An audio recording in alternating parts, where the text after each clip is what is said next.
Tem uma motivação aqui, eles chamam de animador, que é o comentarista, né? Animador é a parte do comentarista, que aliás a gente pede para ser o menor possível, não ficar prolongando muito esse comentário inicial. Tem comentário inicial que é tão grande que parece uma homilia, parece que depois não tem nem mais nada o que falar, porque já falou tudo. Comentário inicial, primeiro, nem é necessário em todas as celebrações, nem é necessário. A igreja diz que o comentário inicial é só quando for necessário. Por exemplo, vamos supor que tem uma ordenação de um padre, mandou convite para todo mundo foi lá naquele ginásio, tal hora, todo mundo sabe. Aí chega lá o comentário para ele: estamos aqui para participar da ordenação sacerdotal do fulano. Já sabe, todo mundo já sabe, não precisa falar isso. O fulano é filho da Dona Maria, todo mundo já sabe, todo mundo ali é parente dele, não precisa falar isso. Então o comentário só deve conter o que for importante, o que for necessário. Por exemplo, se você assiste pela TV uma missa do Papa, sabe qual é o único comentário que tem? Pode observar, né? Pela Canção Nova, de vez em quando é transmitida a missa. A Globo transmite a missa do Galo, né? Todo Natal. Não tem comentário inicial. O comentário que tem é o seguinte, quando precisa, né? Uma voz que ninguém sabe de onde, não tem ninguém que aparece, né? Fala assim: pedimos a todos que por favor mantenham o silêncio, porque a missa já vai iniciar. Esse é o comentário inicial. Quando muito, eles falam assim: comunicamos que nessa missa a comunhão será distribuída na boca. Acabou. Para que precisa falar? Porque agora nós vamos celebrar isso, vamos celebrar aquilo outro, porque no Evangelho Jesus vai falar aquilo outro. Calma. Deixe Jesus falar primeiro, né? Não precisa antecipar que ele vai falar, certo? Então o comentário inicial, né? E aí muitas comunidades têm um comentário imenso. Aí na hora de começar a celebração, o ministro faz um outro comentário mais imenso ainda. Não precisa, gente. Não precisa. Evitar o excesso de comentário. Comentário é só se for necessário. Aqui tem um monte de excesso de comentário. Vou criticar, mas uma crítica construtiva, né, para a diocese. E aí aqui, se você tiver com uma cópia aí, você vai ver que já tem aqui a acolhida, o ministro da palavra, em nome do Pai, do Filho e do Espírito Santo, tal. Importante que esse momento do início da celebração não se deve ficar inventando moda. Vamos seguir o roteiro. Como é que a celebração começa? Começa com esse gesto: em nome do Pai, do Filho e do Espírito Santo. Não tem que inventar igual muita gente fala: vamos agora invocar a Santíssima Trindade. Não tem isso de invocar a Santíssima Trindade. Não existe isso. Não tem essa de bom dia, meus irmãos, tudo bem, dormiram bem? Não tomaram café, hein? Não sei o quê. Isso está fraco, mais forte. Gente, celebração dominical não é animação de auditório. Não é. É um culto oficial que se presta o nome da igreja. Não tem que ficar fazendo gracinha, fica contando piadinha. Ou então fica contando caso. Hoje eu acordei, fui tomar café, aconteceu isso. Não. Celebração começa, primeira coisa que se deve dizer: em nome do Pai, do Filho e do Espírito Santo. Ao invés de bom dia, boa noite, boa tarde, como é que o ministro saúda o povo? Que a graça de nosso Senhor Jesus Cristo, o amor do Pai, a comunhão do Espírito Santo estejam convosco. Engraçado que tem gente que fala assim: mas esse padre é antipático, nem desejou bom dia. Eu falo: gente, eu desejei a graça de nosso Senhor Jesus Cristo, desejei o amor do Pai, desejei a comunhão do Espírito Santo. Você prefere só o meu bom dia, né? Prefere o meu bom dia. Quer dizer, liturgicamente não é momento de ficar inventando moda. Fazemos o que pede a igreja, que já está de bom tamanho. A forma de saudação é litúrgica. O cumprimento na liturgia, ele é litúrgico, como o nome já diz. É a mesma coisa, diz respeito ao abraço da paz, saudação da paz. Não é momento de ficar, né, abraçando efusivamente, fazer uma festa, não. É litúrgico, é um cumprimento litúrgico. Não é momento de você ver todo mundo que você não viu durante a semana e colocar a fofoca em dia. É um cumprimento litúrgico. Paz de Cristo, segue. Não tem que ficar toda a vida, né? Então às vezes a gente gasta muito tempo e perde o foco. A celebração começa então com essa saudação que o ministro da palavra faz, o povo responde, aí vem o ato penitencial, ele faz uma introdução, pede-se um momento de silêncio, tem o canto penitencial, tem o encerramento do ato penitencial. Deus Todo-Poderoso tenha compaixão de nós, perdoe os nossos pecados, nos conduz à vida eterna. Aí o glória. O glória, na verdade, vocês estão vendo aqui, não existe motivação para o glória. Não tem que ficar fazendo motivação para o glória. O glória, quando o ministro diz, e nos conduz à vida eterna, amém, o grupo dá o tom e começa a cantar o glória. Não tem que ficar, vamos agora cantar o nosso hino de louvor. Isso não é necessário. É proibido? Não é proibido, mas não é necessário, certo? Se você quiser fazer uma motivação, pode fazer. Mas normalmente, quando se faz motivação, faz-se errado. Faz-se errado. Né? Do tipo, perdoados por Deus, vamos agora louvar o Pai, o Filho e o Espírito Santo. Não tem nada a ver com perdão, o hino de louvor, não tem nada a ver. E o louvor também não é a trindade também, não tem nada a ver com Pai, Filho e Espírito Santo. É um louvor àquele que está sentado no trono e ao Cordeiro, como diz o Apocalipse, né? Esse hino chamado Glória. Então não precisa, anote aí, não anote, é proibido, tá? Depois é um tal de falar que o padre Juliano proibiu.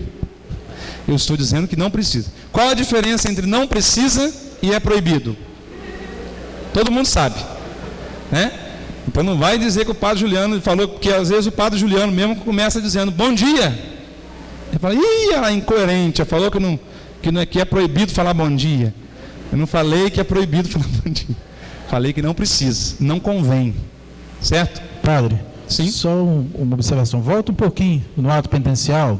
Sim. Fala sobre o Kyrie, né? Quando se tem o Kyrie, quando não tem, para os ministros saberem. É bem lembrado. Vamos pegar no documento, que a apostila fala do ato penitencial, né? Vamos seguir lá e cá. Onde é que está a apostila? Estava comigo aqui? Devolvi aí? Então, seguindo aqui, né? Não vou ler tudo não, tá, gente? Depois vocês leem em casa, por favor. Eu vou passando aqui, porque senão a gente vai gastar muito tempo. Leiam aí depois o número 51, 52, 53, ele vai entrando em detalhes maiores aí. Aí no número 54 é importante, né? Ele fala aí, na celebração da palavra, sejam devidamente valorizados os seguintes elementos. Primeiro, reunião em nome do Senhor. Segundo, proclamação e atualização da palavra. Terceiro, ação de graças. Quarto, envio em missão. E aí continua o 55, 56, o 57, ele começa a falar então, parte por parte do rito, né, como já falei aí. Virando a folha, no número 66, 65. 3, ixi Maria. 63, o rito penitencial é um momento importante na celebração da palavra. Ele prepara a assembleia à escuta da palavra e à oração de louvor. Para que a comunidade externe melhor os sentimentos de penitência e de conversão, a equipe de liturgia, de modo criativo, poderá prever cantos populares de caráter penitencial, refrões variados, expressões corporais, gestos, símbolos e elementos audiovisuais que permitam à comunidade e às pessoas externarem melhor os sentimentos de penitência e conversão.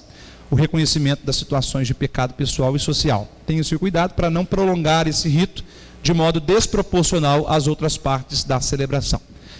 O que poderia ser feito aqui no ato penitencial, por exemplo? Num tempo da quaresma, por exemplo, o ministro pode convidar todos a permanecer de joelho enquanto fazemos o ato penitencial. Você pode criar alguma coisa, certo? Como diz aqui, que tem a ver, né? Claro. Agora, como é composto o rito penitencial? Ele é composto de um ato penitencial que pode ser, tem algumas opções. Qual a primeira opção que, no caso da missa, o missal apresenta? Seria o confiteor. Confiteor é aquela parte que todo mundo, o ministro diz, confessemos os nossos pecados. Aí toda a assembleia faz a confissão. Confesso a Deus Todo-Poderoso e a vós, irmãos e irmãs, que pequei muitas vezes por pensamentos e palavras, atos de omissões, por minha culpa, minha tão grande culpa, etc, etc. Esse é o confiteor. Terminando o confiteor, o ministro que preside diz, Deus Todo-Poderoso, tenha compaixão de nós, perdoe os nossos pecados e nos conduz à vida eterna. Amém.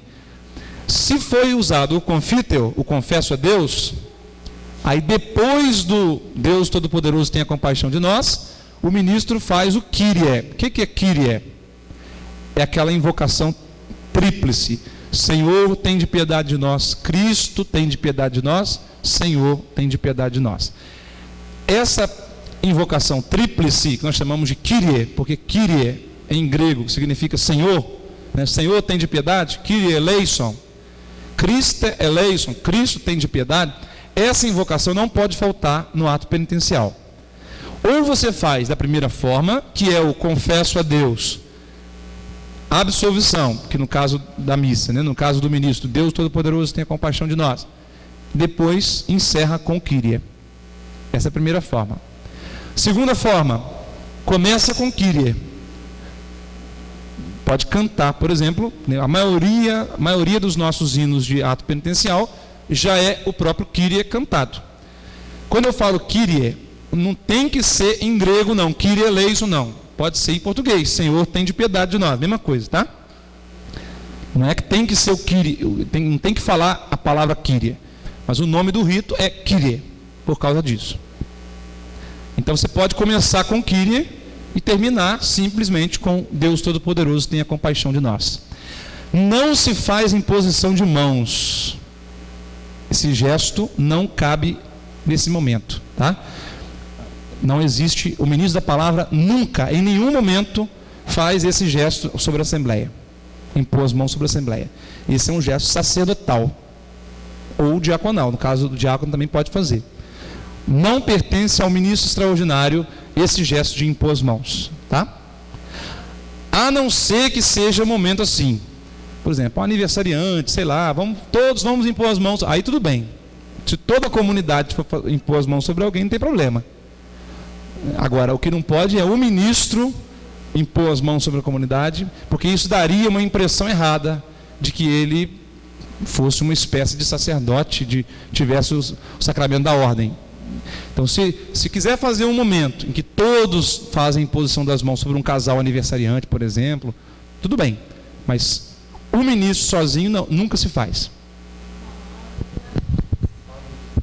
Na hora das orações, por exemplo, no final aí do ato penitencial, Senhor Todo-Poderoso, tenha compaixão de nós. Nós podemos elevar as mãos? Não, porque isso não é uma oração. Esse momento aí é o ministro falando com a comunidade. E a comunidade responde amém para o ministro. Olha, o Deus Todo-Poderoso tenha compaixão de nós. Eu estou falando com vocês. Tem muita gente que não entende o sentido. Tem até padre que fala, ó Deus Todo-Poderoso, tenha compaixão de nós. Está errado. Porque tem muito padre também que não sabe muito de liturgia, não. Vou falar a verdade. Ó Deus, não é ó. Gente, uma coisa importante que salva a liturgia é o acento agudo, hein? Acento agudo. O que é ó e o que é o, pelo amor de Deus? Se é o Deus Todo-Poderoso é uma coisa. Ó Deus é falando com Deus, tá? Ó Deus Todo-Poderoso é outra coisa.